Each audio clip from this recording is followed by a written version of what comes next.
Muchas gracias. Vamos entonces continuando con el programa. La siguiente charla es con el doctor José Antonio García Macías. Él es profesor en el posgrado y también investigador en sistemas inteligentes, interactivos y distribuidos. Y su charla esta mañana se titula Cómputo ubicuo con aplicaciones en comunidades vulnerables. Muy bien. Bueno, mucho gusto. A ver, vamos empezando entonces con esto.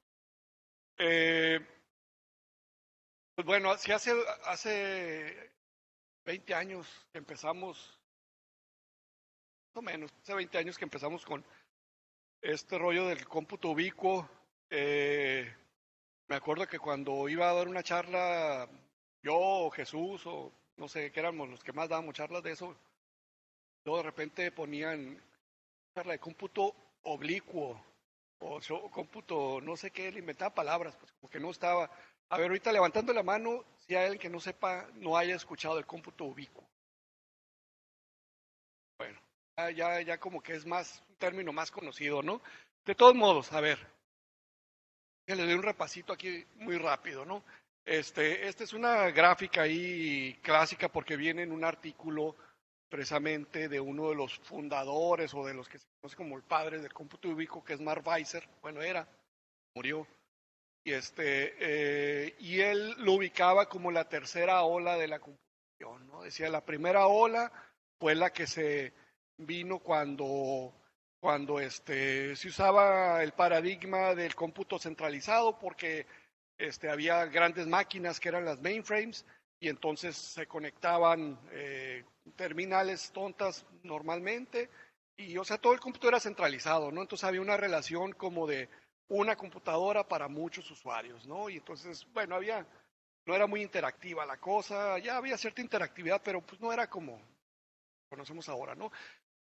Era la primera oleada. Luego una siguiente gran oleada de la computación se vino cuando ya hubo una independencia más, en el sentido de en el cómputo más descentralizado, pues, ¿no?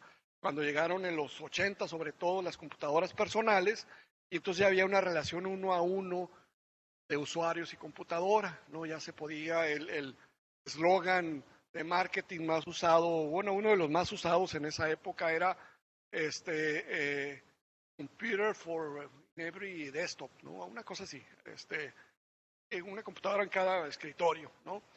Entonces ya la relación cambió, porque ya tenía cada quien el poder de cómputo en su escritorio, ya no requería a los grandes centros de cómputo y demás. Y bueno, pero siguió cambiando la cuestión con esto de la ley de Moore y otras cosas. Se fue miniaturizando los componentes y se fue haciendo posible entonces tener acceso a otro tipo de dispositivos, ¿no? Llegaron en los 90, por ejemplo, los PDAs, ¿no? Personal Digital Assistants, que ya nos permitían traer una Palm o un otro dispositivo en el bolsillo y ahí traer la agenda y ahí traer notas y ahí traer un montón de cosas. Y después las cámaras también se fueron, y luego después todo se juntó con los celulares, ¿no? Y luego después, bueno, y ahí es donde empieza ya lo del cómputo móvil y la tercera ola de la computación a la que Mark Weiser le llama cómputo ubicuo, ¿no? Donde la relación ya es de muchos dispositivos, que es donde estamos ahorita, muchos dispositivos estar atendiendo a uno como usuario, ¿no? Ya no nomás es los aparatos que puedas traer tú en el smartwatch, en el bolsillo, en el celular, en la ropa, a lo mejor vestibles, ¿no? Si sales a hacer ejercicio, todo eso, sino dispositivos que pueden estar en el ambiente, sensores y actuadores y un montón de otras cosas, ¿no? Entonces, bueno, a eso se refiere así rapidito esto del cómputo ubicuo, y dentro del cómputo ubicuo veremos que es bueno, aquí, que es una área de estudio que involucra o está relacionado con muchas otras áreas. Por ejemplo, una subárea o área que está muy relacionada es la del wearable computing, ¿no? El cómputo vestible, que es lo de traer redes personales de dispositivos que trae uno midiéndole cosas en el cuerpo o haciendo, ¿no? O otro tipo de cosas. ¿Qué más? Bueno, la inteligencia computacional, hay muchas áreas, pues, o sea, lo interesante me parece a mí del cómputo ubicuo es que está en la intersección de muchas áreas y no solamente tecnológicas, sino también sociales, ¿no?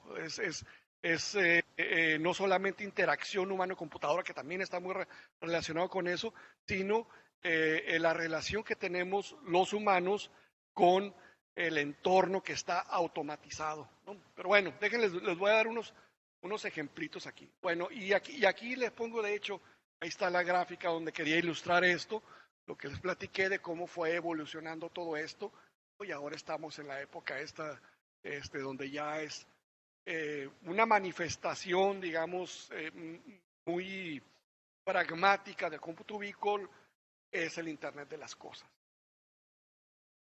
Ahí que tienen capacidades de cómputo de comunicaciones y bueno, pues los podemos utilizar, ver, no sé, monitorizar desde aquí, si hay movimiento en mi casa o si hay, o ver una cámara de seguridad o cualquier cosa.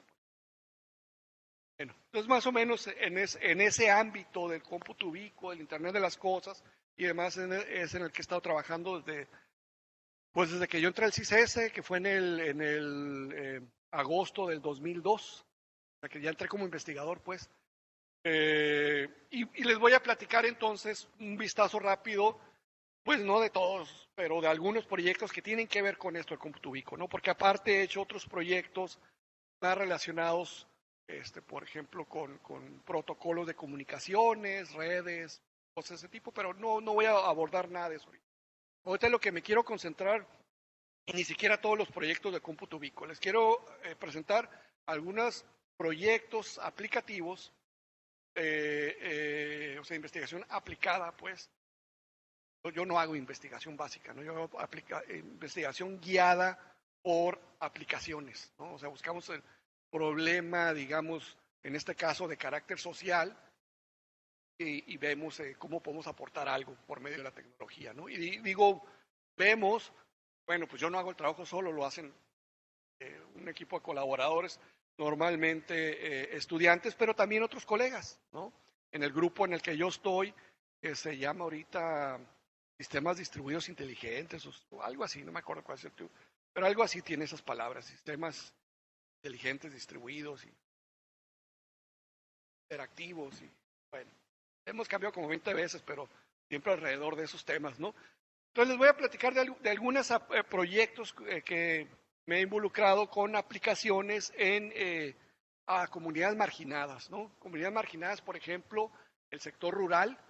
En nuestro país sí es un sector bastante marginado, a menos que hable uno de las grandes transnacionales, se va uno aquí a San Quintín, están los de los berries y eso, que son transnacionales, no son gringas o de otros países, y pues aquí ven mano de obra barata y un montón de condiciones que les permiten tener más lucro, y bueno, pues tienen sus grandes invernaderos, pero no abordamos eso en estos proyectos. Nosotros nos fuimos con los productores más artesanales, que no tienen tanto dinero y que también requieren de soluciones, ¿no? De tecnológicas para hacer cosas.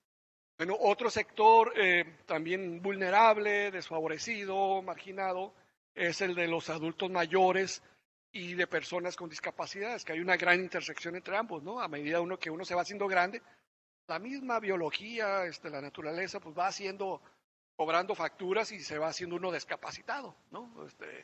Yo hace 5 años no necesitaba lentes para leer, pues ahorita ya usted utiliza una prótesis visual, que son los lentes, la vista ya se me fregó, ¿no?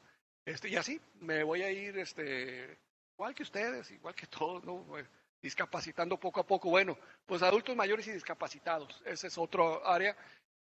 Y otra tercera es zonas urbanas desfavorecidas o barrios pobres, quieran llamar.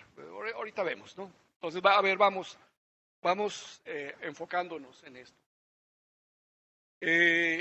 Este asunto de la agricultura de precisión, pues tiene que ver con eso, con la utilización de sensores, actuadores y otras tecnologías para ir teniendo conocimiento de factores que afectan a los cultivos. Y bueno, pues hay muchos factores que pueden afectar, las plagas, las enfermedades, ¿verdad? Y luego que resulta que las plagas y las enfermedades, bueno, se dan porque existen las condiciones para que se den. Hay una humedad y una temperatura adecuada para que un bichito llegue ahí y se inserte en las hojas bueno, o en las plantas, en la raíz o donde sea. Dan las condiciones para que empiece a comer y empiece a vivir a expensas de las plantas, ¿no? Bueno, pues este es un tema que abordé, eso sí fue de los primeros, hace más de 15 años, ¿no? Empecé a trabajar con esto, me acerqué, dije, pues aquí en el Valle, yo creo que más de 15 años, me acerqué con productores del Valle de Guadalupe y les platicaba de esto y decían, sabe, pero de ahí ya no pasaba, no se animaban, pues como que decían, no, yo para qué quiero, si yo tengo mi enólogo, y él va y o el viticultor y él va y revisa, mide la temperatura, pero pues vas a poder tener un aparato que no tengas que ir a medir la temperatura, la puedes estar midiendo las 24 horas si quieres y total que no pegó por ahí la cosa, ¿no? Y afortunadamente había un chavo, bueno, ya no está tan chavo de mi edad, ¿no? Que él era oceanólogo y que tenía un rancho donde estaba haciendo experimentos con tilapia, no sé qué tanto rollo, o sea, salió de oceanólogo a hacerse más agricultor, porque también estaba cultivando tilapias, todo, hacía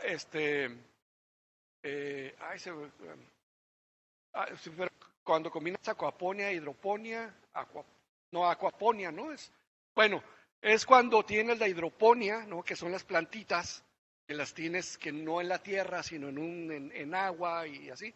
Pero del otro lado tienes peces, y entonces los peces alimentas con las excretas de los peces, el agua viene bien cargada de sustancias, los mismos desechos de los peces que alimentan a las plantas, y entonces tiene un círculo virtuoso, digamos, donde plantas ingieren eso, limpian de alguna manera el agua y se la regresa a los peces y ahí lo tienen, ¿no?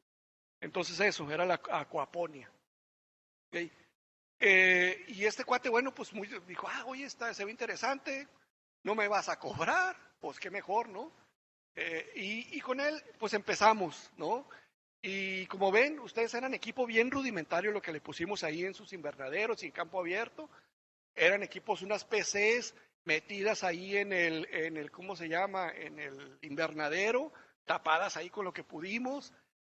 Un aparatito ahí que era el que mandaba la señal. Y esa es una de las primeras redecitas que se hicieron. Allá está el invernadero, acá está la casa donde él vivía. Pusimos varios sensores y entonces eso recolectaban la información, se la enviaban a la PC que él tenía en su casa y él si a las 4 de la mañana se levantaba al baño o alguna cosa, veía la computadora y decía, todo se ve bien, ¿no? O si en la noche había una helada, le empezaba a sonar la computadora, darle una alarma para decirle, sabes que está bajando mucho la temperatura, tienes que ir a hacer algo, ¿no?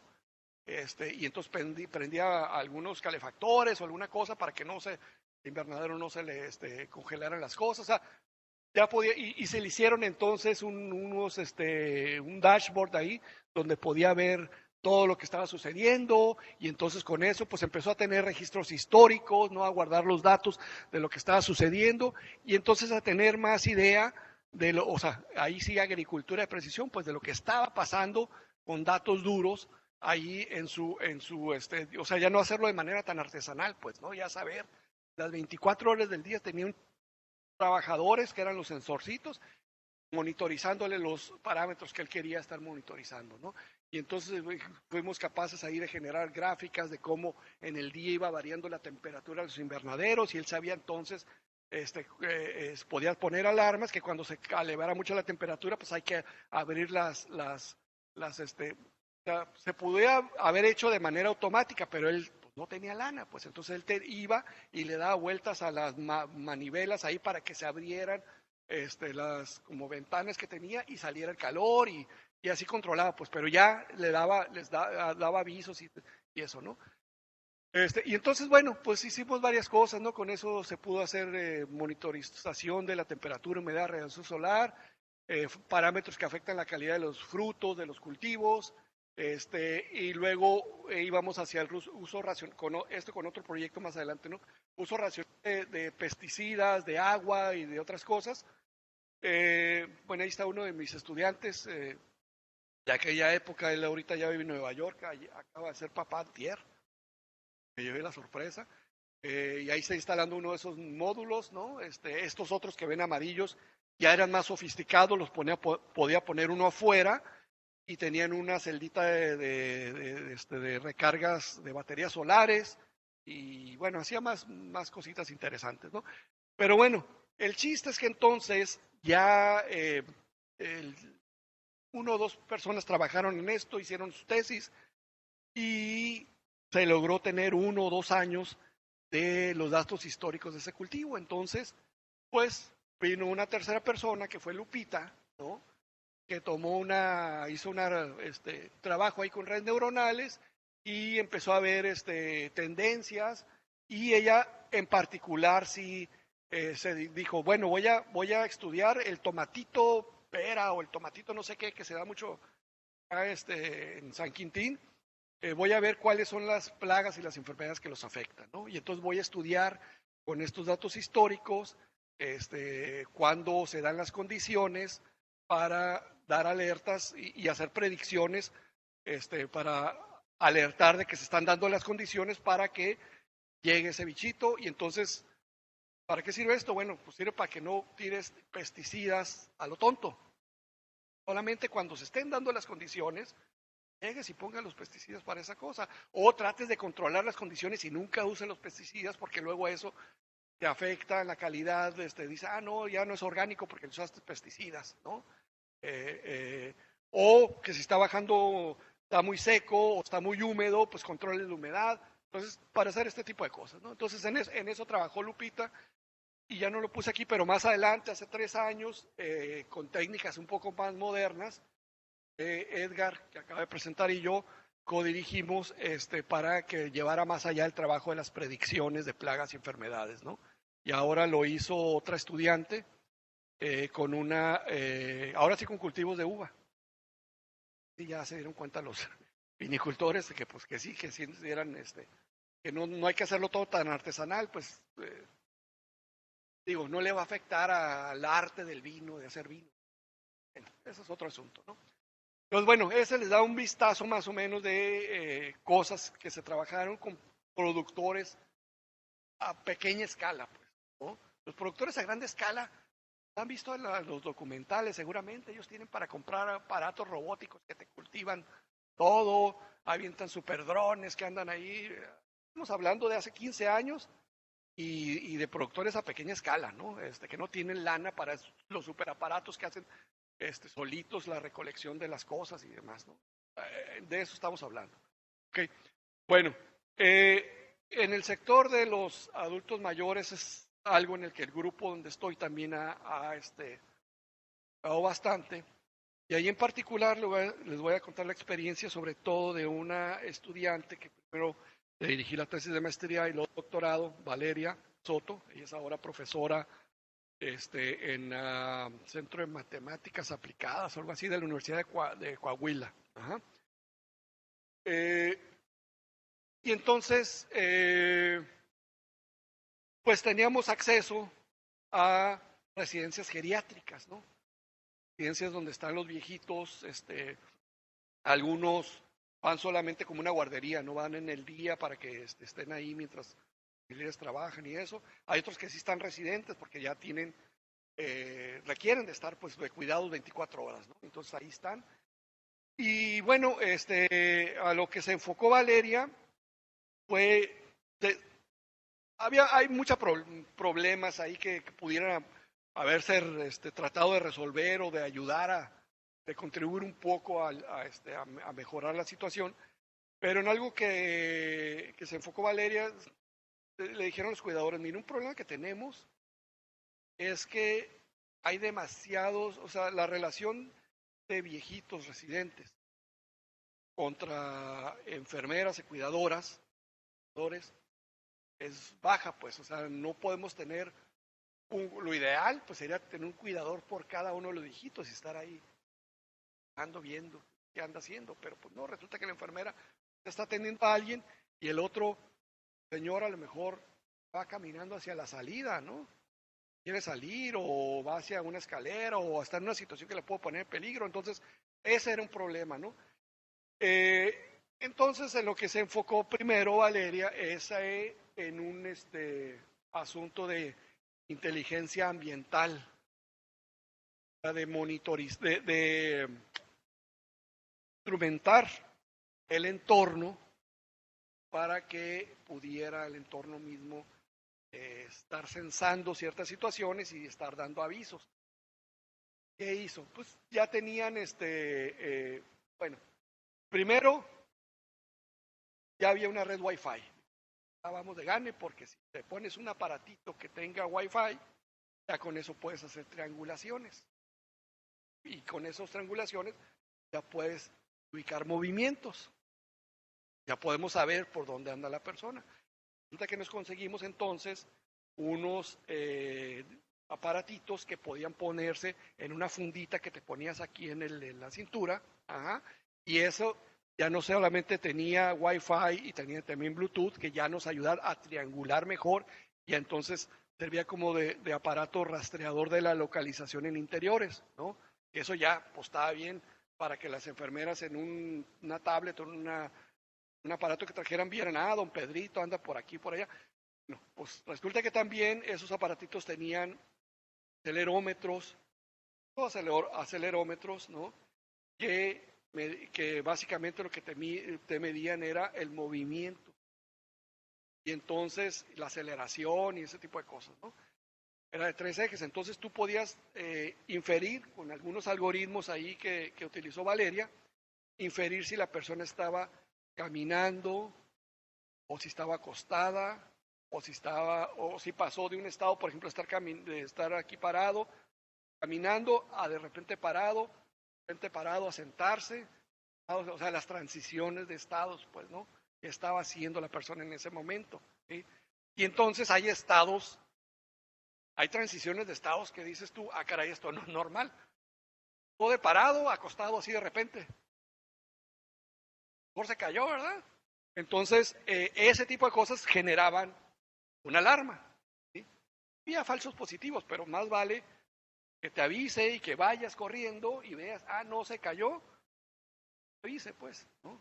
Entonces, te avisaba ese tipo de cosas, te avisaba entonces, va caminando, pero va caminando hacia la salida. Caray, ¿qué anda haciendo don Pedrito yéndose, se quiere escapar o qué? Entonces, ese tipo de cosas se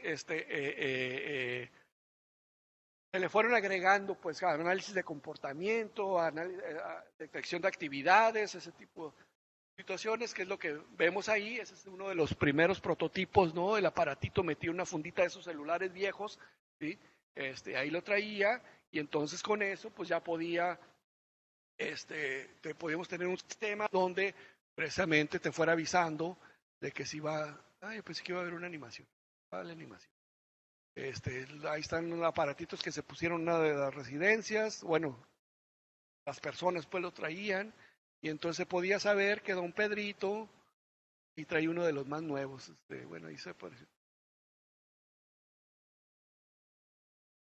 Bueno, se movían así de rápido, ¿verdad? Pero nomás está ilustrando pues que se puede ver el movimiento y que a toda hora puedes tú estar recibiendo las enfermeras o los cuidados, viendo señales de lo que estaba pasando y que te podía dar en algún momento, sale por ahí una alerta, ¿no? Que el señor o hacia las escaleras o se cayó o algo, ¿no?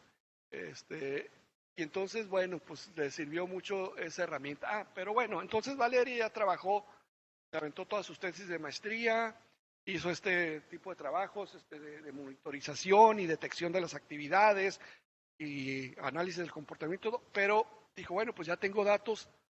Ella había empezado, de hecho, antes de hacer la tesis con un proyecto de fin de cursos, y dijo, bueno, pues ya tengo datos de 1 año y medio, ¿no?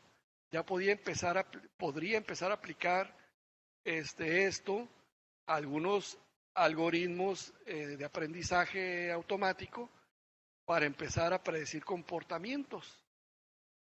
¿Es importante eso? Bueno, porque resulta que, por ejemplo, las personas que les da Alzheimer empiezan primero con síntomas que a lo mejor no les hacen caso, pues, ¿no? De que se empiezan a desorientar un poco, se les da el rollo, o empiezan a cambiar su comportamiento de que ya no se levantan a la misma hora, cosas de ese tipo, ¿no? Entonces lo que dijo Valeria, bueno, pues estarías bien dar los datos, ver los patrones de actividad de cada persona y entonces empezar a ver, predecir cuándo hay comportamientos, o sea, detectar cuándo hay comportamientos anómalos, y hacer predicciones sobre cómo debería ser el comportamiento si no fueran anómalo, y entonces comparar si se está desviando de lo esperado, ¿no? Y entonces podríamos decir, y en eso es lo que trabajó en el doctorado, y ahorita les explico cuáles fueron algunos de los retos, ¿no? O sea, tú con eso implementó una agenda predictiva, ¿no? Tú en una agenda que tienes, dices, no, pues yo tengo planeado, por ejemplo, ahorita la agenda fue la que me avisó y ni me acordaba, tenía que venir a dar esta charla a las 12, ¿no? No la alarma hace media hora y me dijo, pues tienes una charla a las 12, ahí en la torre, ¿no? Bueno, no es predictivo, eso es porque yo le puse desde que me dijeron, ¿eh? Pero la agenda predictiva te diría, bueno, de acuerdo a cómo se ha ido comportando esta persona con todo este tiempo, entonces tú esperarías que hoy hiciera este tipo de cosas o que su comportamiento diario durante la semana fuera esto, ¿no? Que don Pedrito se levantara en la mañana, a las 6 de la mañana es madrugado el Señor, que se levantara, fuera a pasar al baño, se aseara y luego salieras a tomar su desayuno a tales horas y luego, o sea, es como muy digo, y sobre todo una residencia geriátrica, no tienes así una vida excitante, así de que tengas muchas variaciones, pues, ¿no? O sea, es muy rutinaria, pues, ¿no? Entonces, pero cada quien tiene su rutina. Entonces, si la agenda esta predictiva empieza a ver que hay desviaciones, que de repente don Pedrito ya no se está levantando a las 6, se levantaron a las 7. Que antes platicaba mucho con don José en la hora después del almuerzo, y ahora ya no está platicando con don José. Las cositas que a lo mejor a una cuidadora que anda atendiendo 5 viejitos al mismo tiempo se le escapan, pues sí, a la máquina y al algoritmo no se les va a escapar, pues. Ese tipo de cosas es lo que buscaba Valeria ver, ¿no? Pero resulta que eso, para eso no solamente, o sea, y donde venía el reto, es que no solamente utilizó los datos de censado que utilizó durante su tesis. Los datos de censado son de una naturaleza ya muy, y los puedes meter muy fácil en algoritmos de aprendizaje automático, pues son números, son cifras, son cantidades, están muy estructuradas. Pero resulta que para ver el comportamiento, las rutinas y eso, no solamente basta eso, tienes que ver las bitácoras, por ejemplo, donde escriben las cuidadoras. Los registros de los doctores, los médicos cuando revisan a los pacientes, ya saben que los médicos tienen fama de tener una letra que ellos mismos entienden, ¿no?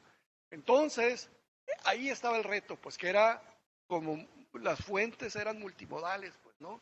Tenías que interpretar, se dedicó primero a hacer un análisis semántico, ¿sí? Hacer un análisis semántico y saber que estaba hablando de medicamentos y que esto es del otro, hacer todas unas ontologías de medicamentos, de cosas de médicos, de cuidadores, y un montón de cosas, y eso convertirlo de alguna manera a algo que pudiera alimentarlo a los algoritmos de aprendizaje automático, que esos, pues sí les digo, lo de los, están recogiendo los sensores, pues eso lo metes casi directo, haces algunas conversiones, una limpieza de datos y todo, pero el reto estaba también en la parte semántica, pues. Es que luego había cuidadoras, una de las residencias era en Rosarito, que eran mexicoamericanas, entonces ponían anotaciones en inglés y en español, que había en Rosarito varios residentes, varias personas que venían de Estados Unidos. Entonces las anotaciones las hacían a veces en español, a veces en inglés, a veces mixtas, ¿no? Entonces todo eso es otro nivel de análisis que hay que hacer primero, pues. Por eso les digo que no era nomás el típico aprendizaje de máquina donde le metes datos y haces predicciones. No, primero tenías que hacer un análisis semántico, hacer una uniformización de datos, a estructurarlos, hacer un montón de trabajo que hizo. Entonces, bueno, pues eso fue lo que trabajó Valeria. Y bueno, ahí publicó algunas cosas. Se meten a mi página, ahí van a ver las publicaciones, la que diga Valeria Soto, y van a ver lo que logró, su cosas interesantes. Y luego otro grupo, ¿cómo voy de tiempo? Muy bien, ¿va? Ok. Otro grupo dentro de las poblaciones vulnerables, discapacitadas y más con el que trabajamos, bueno, que no hemos podido trabajar en realidad. Esto fue durante la pandemia, esa fue la bronca. No pudimos visitar a estos grupos que hay aquí de personas invidentes y débiles visuales, ¿no? Todo se tuvo que hacer así, pues donde se podía, en el DEPA con el que vivía el estudiante, pues le puso una venda al compañero y le digo, a ver, camina, te voy a poner obstáculos, tú no lo vas a ver, y camina. Bueno, esto está dentro de lo que se llama cómputo vestible, ¿no? Hice unos prototipos, como pueden ver, algunos muy rudimentarios, ¿no? Pero era pues para pruebas de concepto, no para venderlos, ¿no? Eso es para hacer las pruebas de concepto.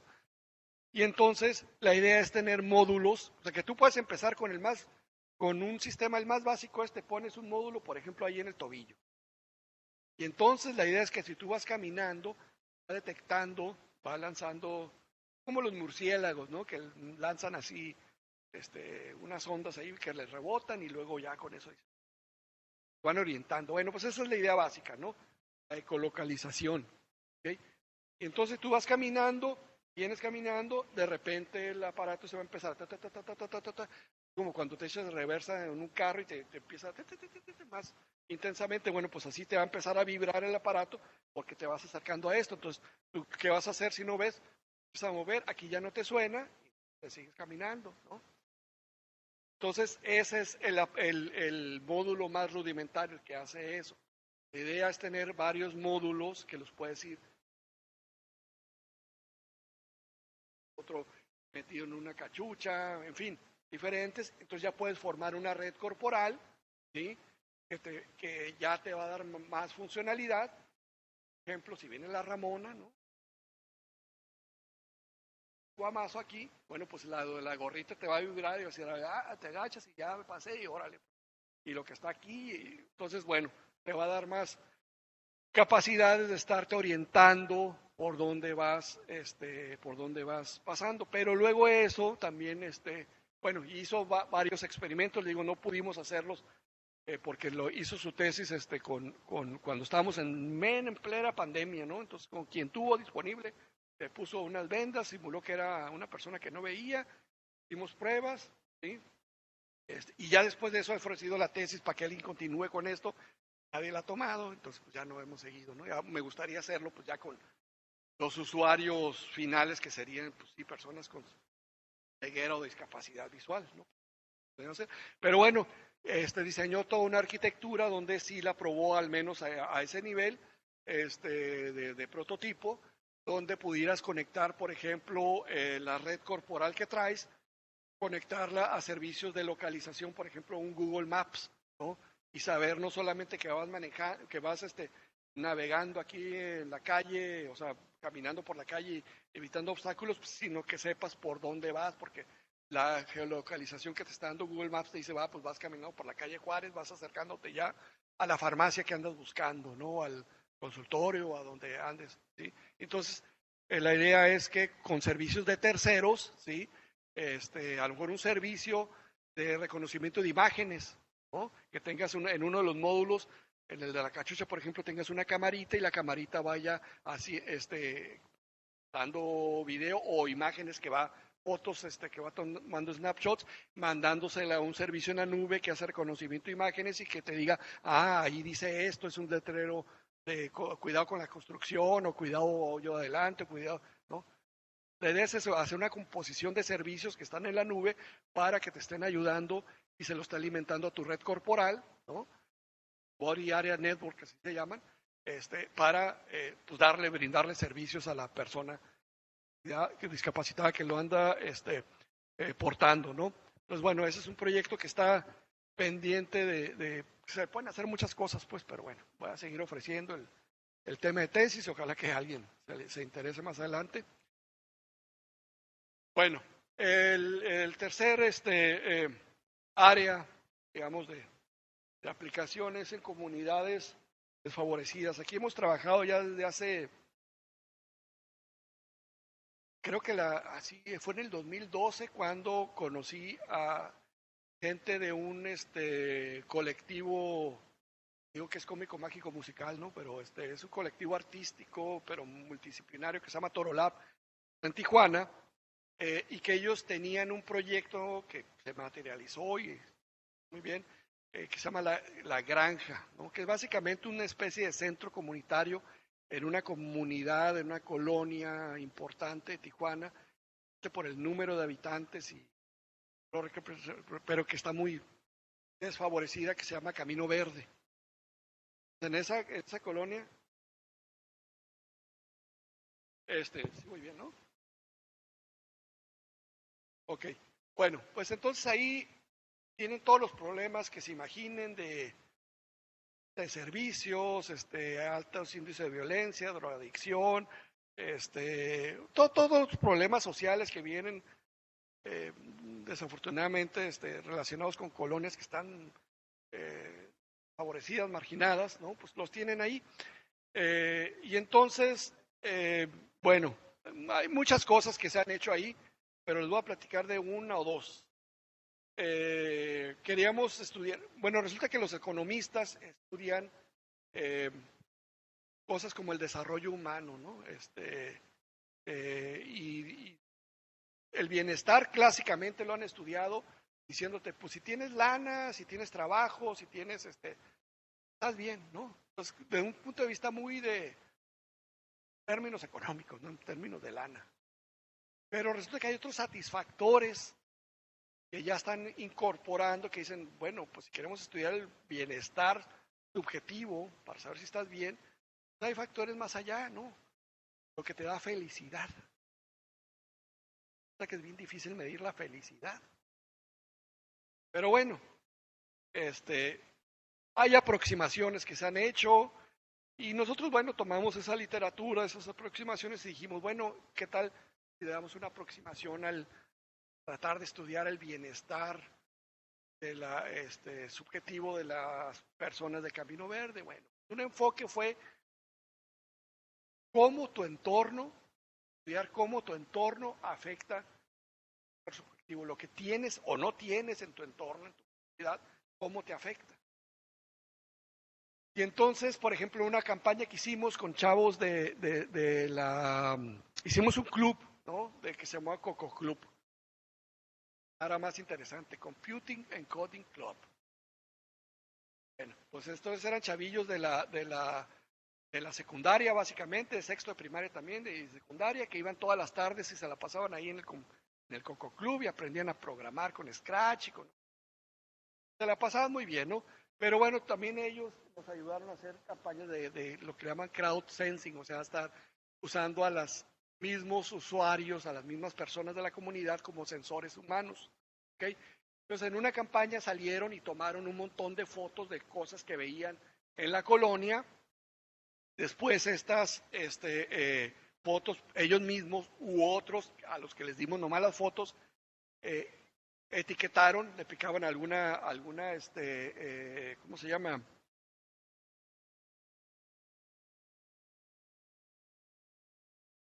Decía, a ver, esta imagen que está aquí, ¿qué te sugiere? Tristeza, miedo, felicidad, alegría, o varias emociones positivas y algunas negativas. Y entonces, bueno, ya con base en esa clasificación que se hizo, ese etiquetado que se hizo, se agruparon y resulta que se las pones en un mapa, se ven los clústeres, ¿no? Muy bien definidos de lugares positivos y de lugares negativos. Y luego, bueno, ¿por qué ese lugar tiene tanto de negativo que hay ahí? Ya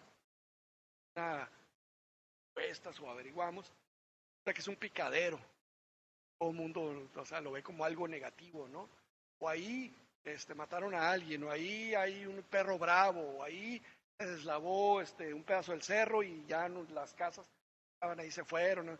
O las otras, las positivas, resulta que donde más salía positivo era precisamente la granja de Camino Verde, que es donde se van a reunir y hacen actividades de diferente tipo, ¿no? Entonces, bueno, esa fue una primera aproximación. Hicimos otra, bueno, el entorno, ¿no? ¿Cuál es la percepción que tienes del entorno? Eso es lo que tratamos de medir un poco con eso. Otro fue qué tanto te permite, qué posibilidades de movilidad, ¿no? Te permite tu entorno. Y resulta, que vimos que en la literatura sí hay un montón de estudios de movilidad urbana, pero todos te dicen, ah, sí, pues le pusimos GPS a un montón de taxis. Lo vamos a poder hacer aquí. Ahí en Camino Verde hay lugares donde no entran los taxis, o porque no pueden porque es cerro, o porque no se animan ya después de cierta hora por las pandillas y todo ese tipo de cosas. Eso no nos sirve. No, pues en unos barrios marginados de Londres estudiaron la movilidad urbana. Debe servir. Sí, tomaron el camión de la tarjeta o el metro y con... Ah, pues, digo, porque tampoco tenemos eso aquí.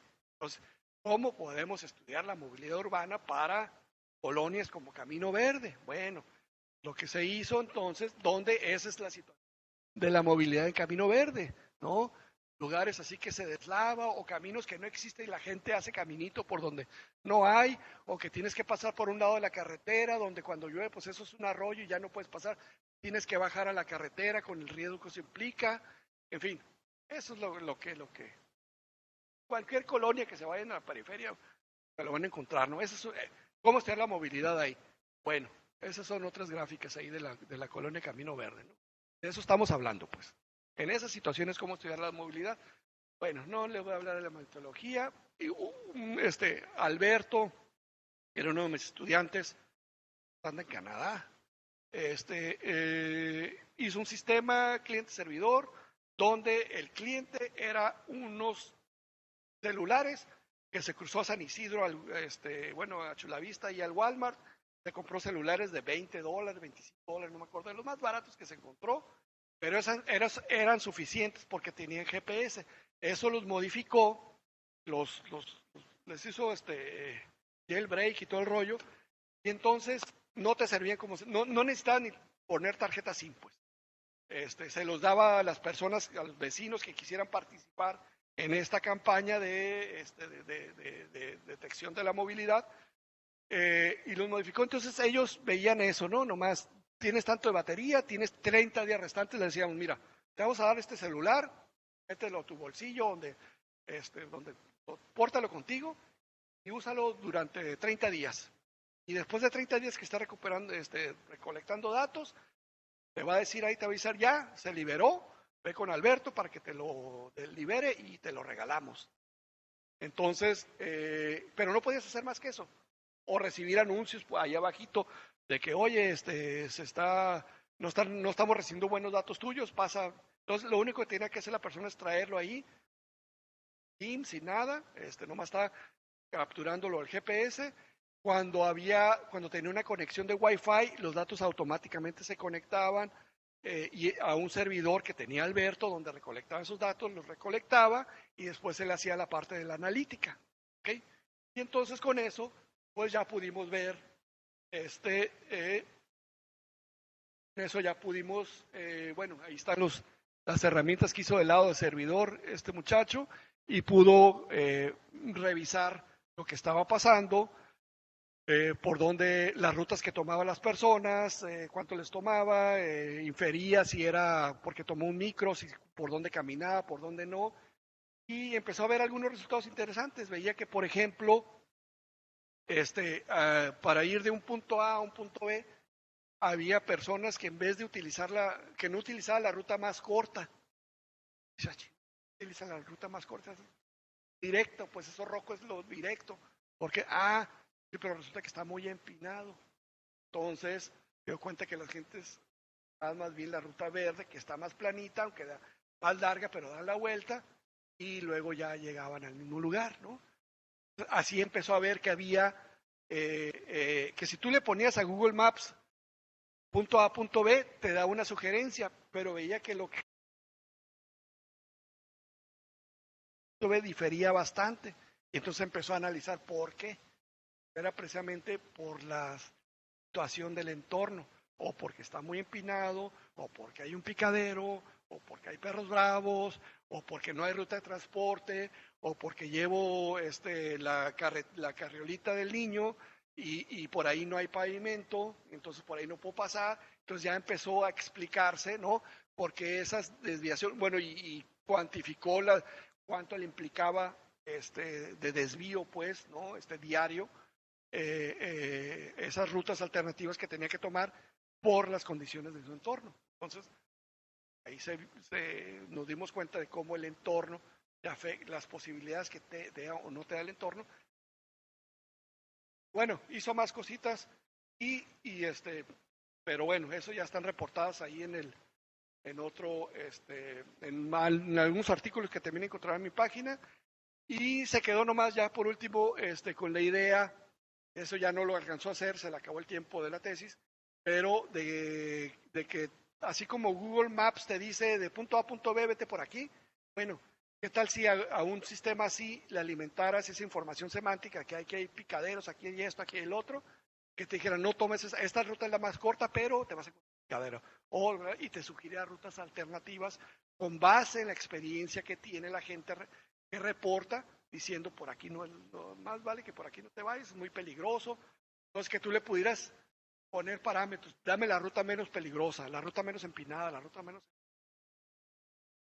Bueno, se me acabó el tiempo, entonces espero que les dé una idea más o menos de pues el área donde trabajamos en el grupo, que es cuestiones de cómputo ubicuo, y algunas de las hay muchas aplicaciones, ¿no? Eso yo nomás cosas que yo me involucré, pero están estudiando también en temas de autismo, de educación especial, de cuestiones de medicina, gente con Alzheimer, hay muchas otras áreas aplicativas, ¿no? El grupo, les digo, donde estoy es completamente aplicativo, ¿no? No se hace nada de básico, es todo aplicativo. Bueno, hay le interese, pues revise los trabajos de lo que han estado haciendo los colegas. Yo en particular me he movido un poco más en esto, en otras cositas, pero en esto es lo que le quería platicar hoy. Orden si alguien tiene algún duda o algún comentario que quiera hacer. Bueno, pues Muchas gracias.